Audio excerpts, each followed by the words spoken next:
I'd like to say that the suspension of DGF is not by surprise. We've been seeing a trend recently of shrinking space of civic space before even 2016. And this is directly linked to the fact that while Uganda was a promising democracy, for a while now, in the last few years, we've seen that democratic space has been shrinked. This is because we have a president who has overstayed his welcome. Let's first get back to the president's letter that was released in the press, I think yesterday. The president states and explains, he expresses genuine concern, which I want these people to consider, to put into consideration, you know. The president is saying the government of Uganda has no say or oversight on how the DGF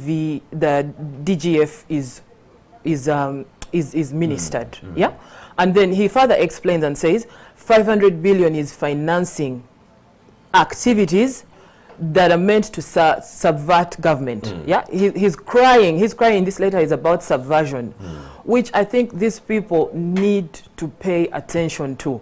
They may all not be involved in these activities that government is suspicious of, but probably a few of them in the racket, you know. And trust government. Government has its intelligence. I'm not a spokesperson for government, but I just want to remind NGOs, generally, you're a non-government organization. You're not anti-government.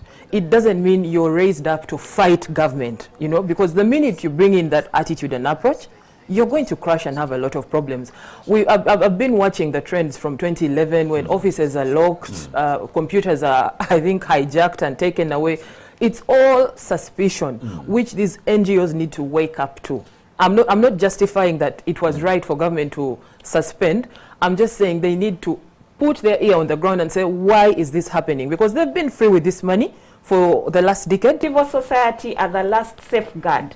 They're the last safeguard mechanism for citizens. And if that is taken away, it means that citizens are being left at the vagrance of what? Of the state. So what that means is that any institutions that are trying to expand the civic space, that are trying to promote democracy, are trying to champion democracy, will be affected. Museveni says the decision taken by the finance minister